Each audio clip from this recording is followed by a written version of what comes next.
You're 20 years old, and a soldier is bleeding out in front of you, arterial bleeding. You've got maybe 3 minutes before he goes into shock, maybe 5 minutes before he dies. His buddies are screaming at you to save him. Enemy fire is still coming in, and you're the only person between him and death. Your hands are shaking, but you have to work anyway, because if you don't, he dies. This is what it means to be a combat medic in Vietnam. And this is why medics had one of the hardest jobs in the entire war. This isn't about doctors in clean hospitals. This isn't about operating rooms with all the equipment you need.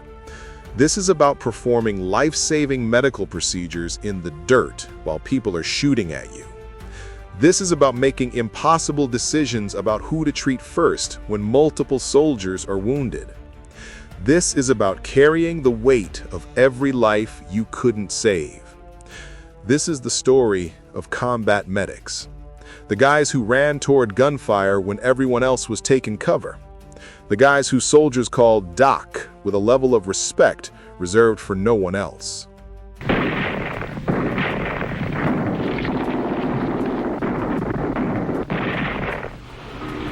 Is Dynamite 5-2, request dust off. Let me start with how you became a medic. Most medics didn't choose this job. You enlisted or got drafted. You went through basic training, and somewhere along the way, someone decided you'd be a medic. Maybe you scored well on aptitude tests. Maybe the Army just needed medics and assigned you. Either way, you went to combat medic training. The training was intense but short, about 10 weeks.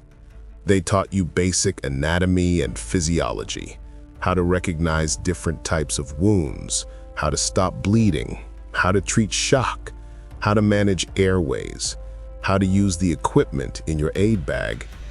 They taught you what medications to give and when, what to do for burns, fractures, chest wounds, abdominal wounds. They tried to prepare you for everything you might see in combat. But nothing could really prepare you for the reality. No amount of training could prepare you for what it felt like when a real person, someone you knew, someone you'd been joking with 10 minutes earlier, was suddenly lying in front of you with a sucking chest wound. Training gave you the technical skills. Combat taught you everything else. Your aid bag was your most important possession. It weighed about 25 pounds. You carried it everywhere.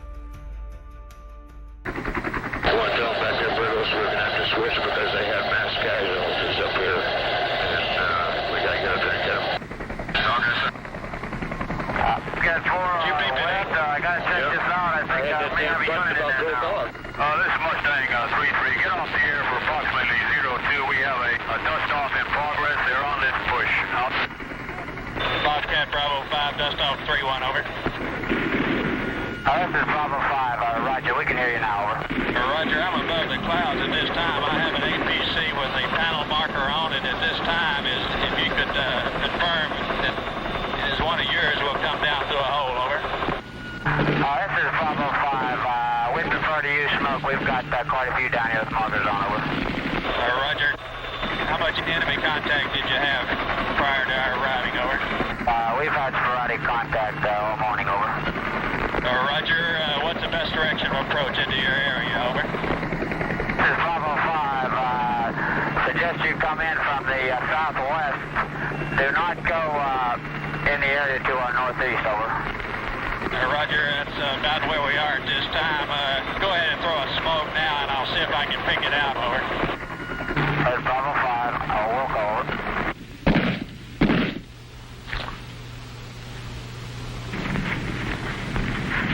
This is Bravo 5. Have you located our smoke, over? It's 3-1, negative. Bravo 5, dust off 3-1. We're coming down through a hole, so if you could keep smoke in the area until we locate it, we'd appreciate it, over. Roger, we have purple smoke. Is that affirmative? This is Bravo 5. That's affirmative, over. Roger, keep smoke in the LZ at all times. We'll be approaching low level, over.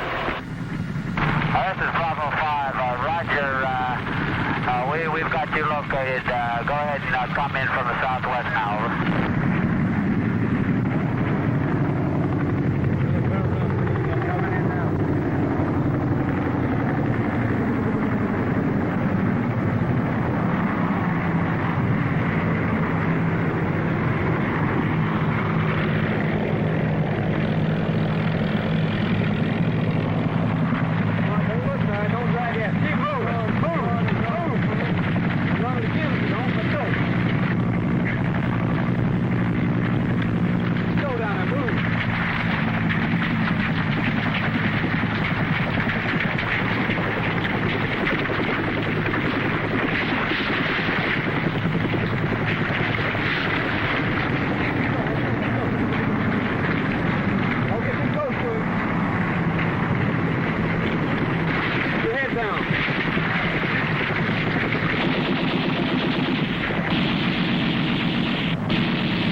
The basic principle of combat medicine was simple: stabilize the patient enough to survive transport to a proper medical facility. You weren't trying to heal them completely. You were trying to keep them alive for the next 30 minutes, the next hour, long enough to get them on a Medevac helicopter, long enough to get them to a field hospital where doctors and surgeons could do the definitive treatment. The most common life-threatening injuries were hemorrhage and airway problems. If someone was bleeding severely, they'd die within minutes if you didn't stop it. If their airway was blocked, they'd suffocate. These were your priorities: stop the bleeding, maintain the airway. Everything else came after. For severe bleeding, you used tourniquets. The military issued combat application tourniquets, CATs. But in Vietnam, medics often used whatever they had: improvised tourniquets from belts or strips of cloth. The principle was the same: apply it above the wound tight enough to stop arterial flow. Yes, it was painful. Yes, it could cause tissue damage if left on too long, but it kept the soldier alive. Pressure dressings were used for wounds that couldn't be tourniquet: chest wounds, abdominal wounds. You'd pack the wound with gauze and apply firm pressure. Sometimes you'd have to pack deep wounds with your fingers, pushing gauze as far into the wound as you could to create pressure from the inside. It was brutal but effective. Sucking chest wounds were particularly challenging. When a bullet or shrapnel penetrated the chest cavity, air could enter the pleural space with each breath. This prevented the lung from expanding properly. Without treatment, the patient would suffocate. The treatment was to seal the wound. You'd use a special chest seal if you had one. If not, you'd use plastic wrap or anything that would create an airtight barrier. Tape it on 3 sides so air could escape but not enter. It was crude, but it worked. Airway management meant making sure the patient could breathe. Sometimes that meant just positioning their head correctly, clearing their mouth of blood or vomit. Other times it meant inserting an airway device to keep their tongue from blocking their throat. In extreme cases, you might have to perform a cricothyrotomy, cutting into the throat to create an emergency airway. That was a last resort, terrifying to do, but sometimes the only option. Pain management was important, both medically and psychologically. Wounded soldiers were in agony, screaming, panicking. Morphine was your tool for managing pain. You'd inject it intramuscularly, mark the patient's forehead with an M and the time, so the next medical provider would know they'd received morphine and when. Too much morphine could suppress breathing. Too little, and the soldier suffered unnecessarily. You had to judge the right dose in stressful circumstances. Treating shock was critical. Shock happens when the body's organs aren't getting enough blood flow. It's caused by blood loss, pain, fear, or combinations of these. Untreated shock kills.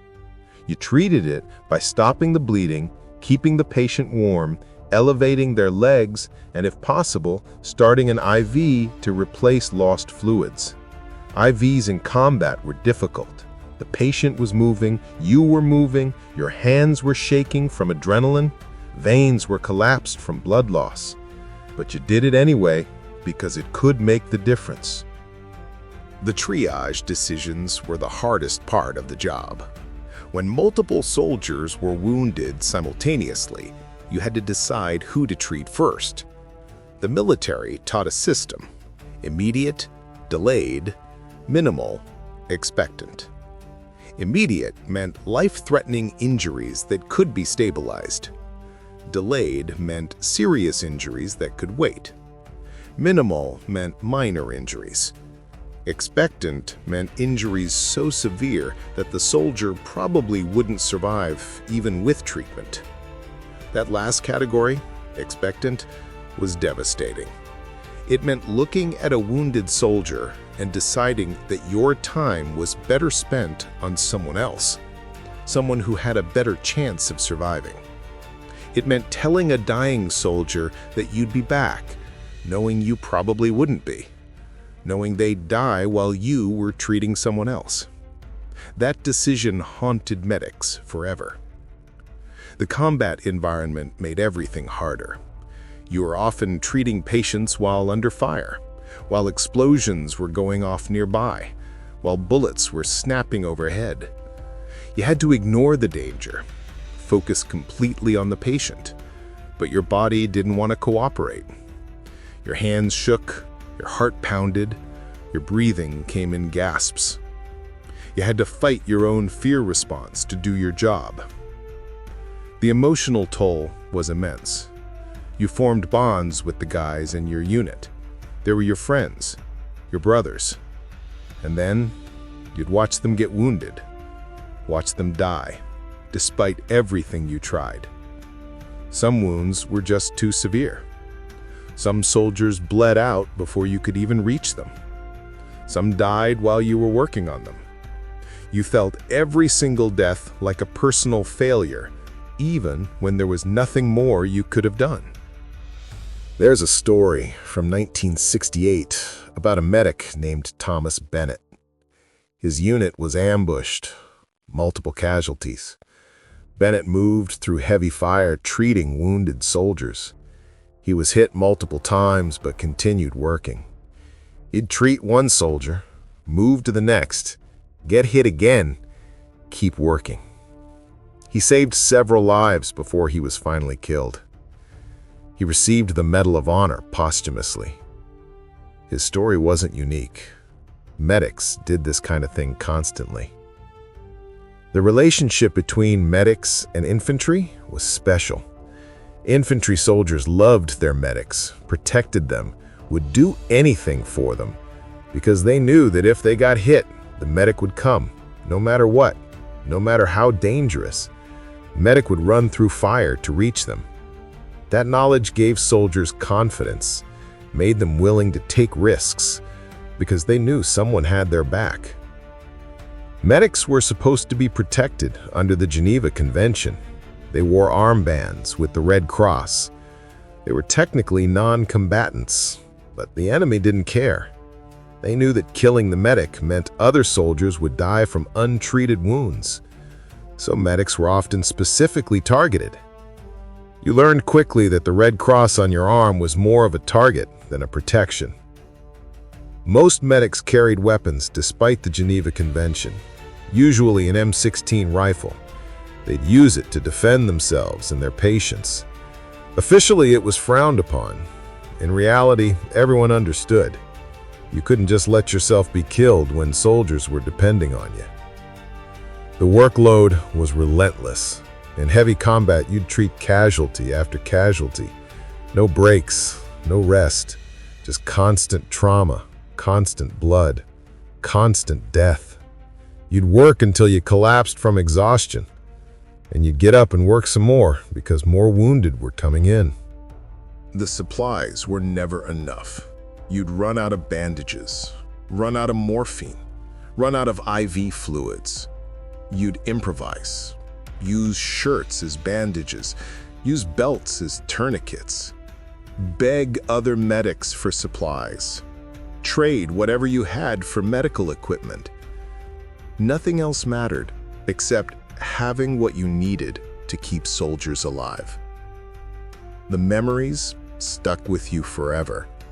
The faces of soldiers you couldn't save, the sounds they made, the way they called for their mothers as they died, the feeling of their blood on your hands, the weight of their bodies as you tried to move them to safety.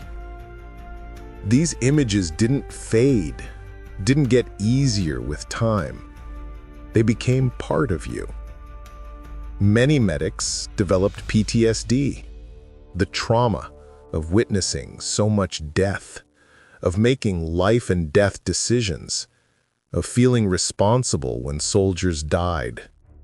The psychological wounds were as real as physical ones, but often there was no treatment, no support, just the expectation that you'd keep functioning. Some medics broke down, couldn't handle it anymore. They'd freeze in combat, become unable to function. Most pushed through, kept working, despite the trauma, despite the nightmares, despite the emotional devastation, because soldiers needed them. The bond between medics who served together was lifelong. They'd gone through something that civilians couldn't understand. They'd seen things that only other medics could relate to. They understood each other's trauma.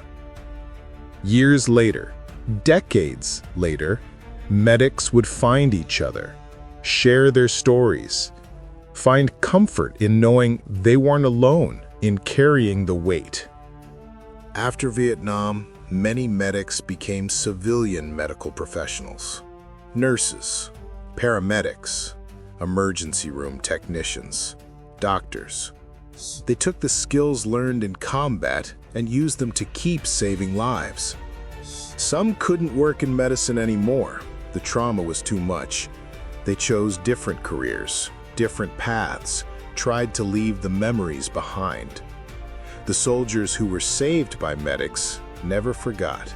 They'd tell stories about their medic, about how Doc saved their life, about how he ran through fire to reach them, about how he stayed calm when they were panicking, about how he told them they'd be okay, even when things looked hopeless. Those soldiers owed their lives to medics, and they knew it. Combat medics in Vietnam saved thousands of lives. The survival rate for wounded soldiers in Vietnam was higher than any previous war. A huge part of that was immediate medical care provided by combat medics. Within minutes of being wounded, a soldier would have a trained medical professional treating them. That rapid intervention made the difference between survival and death. The medics did this without seeking recognition, without wanting glory. They did it because it was their job, because soldiers were depending on them, because they couldn't live with themselves that they didn't do everything possible to save their brothers. That sense of duty drove them to run toward danger when every instinct screamed to run away.